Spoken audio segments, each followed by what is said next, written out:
everything you thought you knew about this war was a lie? What if the real victory wasn't on the battlefield, but in the story they made you believe?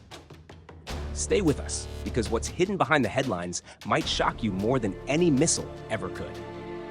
Something feels off. Iran just declared it won, not just over Israel, but over the United States of America. And the person making that declaration? A man who hadn't been seen or heard from in days, suddenly appearing from the shadows, speaking from a secret location, claiming a double victory. But what exactly did Iran win? And why does this quiet, controlled broadcast feel more like a warning than a celebration? TD News main chào quý vị và các bạn. Welcome to a story that's far from over, and possibly much darker than it seems on the surface. In a rare and carefully crafted address, Iran's supreme leader Ayatollah Ali Khamenei appeared on state television for the first time since the ceasefire that halted the barrage of missiles between Tehran and Tel Aviv. His tone was not defensive, it was triumphant. From behind closed doors, he claimed that Iran had crushed Israel and slapped the United States in the face. No apologies, no hesitation. But why now? Why speak after the guns have gone silent? Because the speech wasn't about closure, it was about signaling resolve. Khamenei's words didn't just echo within Iran's borders.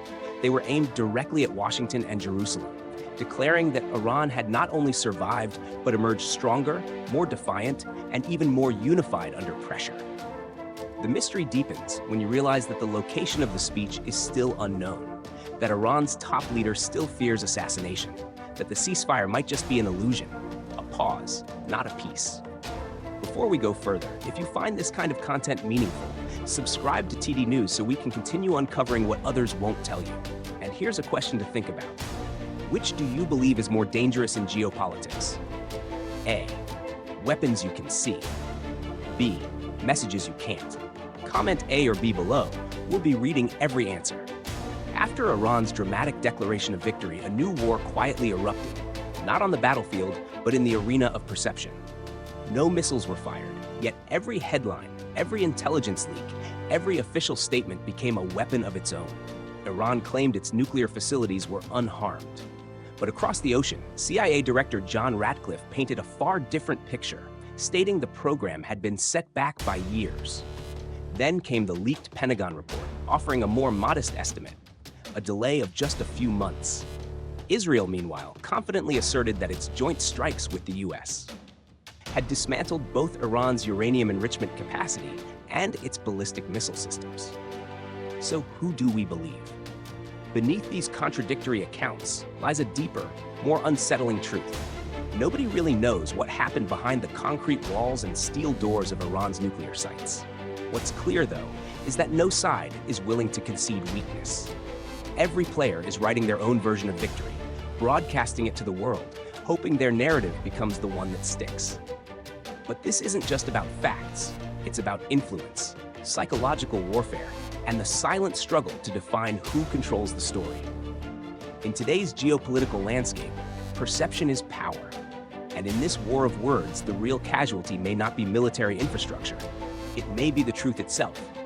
When all sides claim to have won, perhaps the greatest defeat is suffered by those watching from the outside, trying to understand a conflict where every sentence is a strategy and every silence a signal. In the aftermath of the ceasefire, as global leaders scrambled to define their positions, one voice rose louder and more personal than the rest: Donald Trump. The former US president didn't just frame the conflict as a strategic win for Washington, he portrayed it as his own victory, a direct result of strength, decisiveness, and, as he suggested, a willingness to act without hesitation. He claimed Iran's nuclear program had been completely destroyed and insisted future negotiations would be mere formalities, symbolic acts to acknowledge what he believed had already been achieved through force. But what followed went far beyond foreign policy. Trump crossed into a space most diplomats avoid, the domestic legal affairs of an ally. Using his social platform, he launched a fierce defense of Israeli Prime Minister Benjamin Netanyahu, who is currently standing trial for corruption. Trump denounced the case as a witch hunt, praised Netanyahu as a great wartime leader, and suggested the trial should be canceled or that Netanyahu should be pardoned altogether. This wasn't just a political endorsement. It was an intrusion, one that blurred the line between diplomacy and personal loyalty. For some, it was a sign of unwavering support. For others, it was a dangerous precedent where personal alliances override judicial independence. In the world of geopolitics, where every word is calculated and every gesture choreographed, Trump's intervention was raw, bold, and disruptive. It raised an unsettling question. When global conflict intersects with personal vendettas, whose interests are really being served, a nation's or an individual's?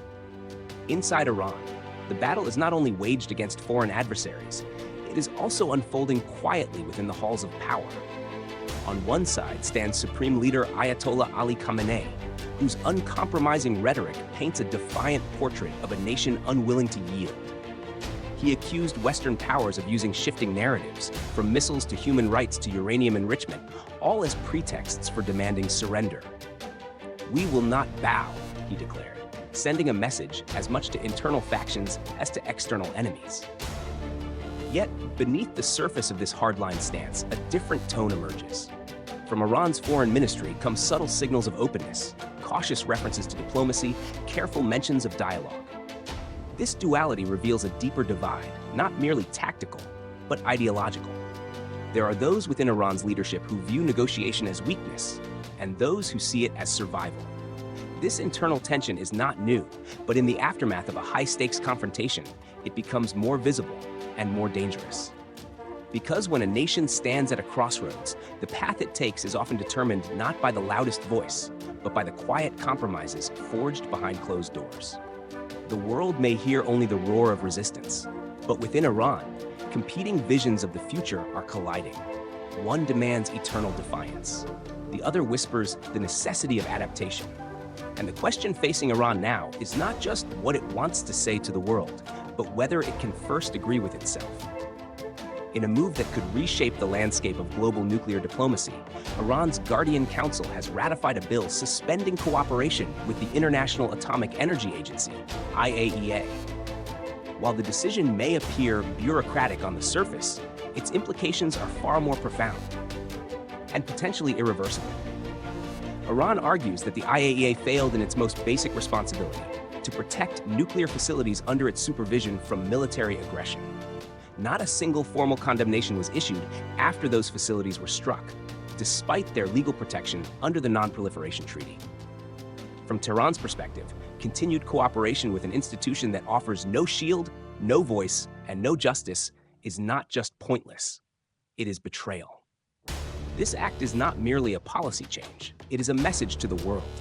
Iran is done playing by rules that it believes are written by its enemies and enforced selectively. This suspension deepens the uncertainty surrounding any future negotiations. It strips away one of the last remaining mechanisms for transparency and oversight, increasing suspicion on all sides. Western powers may now see Iran as closing its doors to dialogue, even as Iranian officials insist the move is defensive, not provocative. But in geopolitics, perception often matters more than intention. And what the world sees now is a country stepping further into the shadows, not with haste, but with precision. If trust is the currency of diplomacy, then this latest move signals not just a withdrawal from cooperation, but from faith itself. Faith that the international system will act fairly, and that restraint will ever be rewarded. In this silence between missiles and negotiations, Iran has spoken loudest of all. When the dust settles and the missiles stop flying, what remains is never just peace, it's the narrative. Wars today are not only fought with weapons, but with words, symbols, and silence. Iran's latest confrontation with the US and Israel exposed more than military strategies. It laid bare how truth is often shaped by who controls the microphone. In the chaos of conflicting reports, intelligence leaks, and political performances, it becomes nearly impossible for ordinary people to know what is real, what is exaggerated, and what is entirely fabricated. What we witnessed wasn't just a clash of nations. It was a clash of perspectives, of propaganda, of political will. And perhaps the most unsettling truth is this. While governments play chess on the global stage, it's the citizens, the ones watching, working, and living, who remain pawns in a much larger game. The real lesson here? In a world driven by power and perception, we must never stop questioning. Don't accept the loudest voice as the wisest. Don't mistake confidence for truth. And in your own life, remember that what people say is often less important than what they're trying not to say. In an age of noise, learning to read between the lines is a survival skill. Here's a simple question for you. Do you believe transparency is still possible in global politics today? A. Yes, if people demand it loudly enough. B. No, power will always hide what it wants. Please comment A or B below. We'd love to hear your perspective and share thoughts with others. If you found this content valuable, don't forget to subscribe to TD News. Your support gives us the motivation to keep uncovering the truth behind the headlines.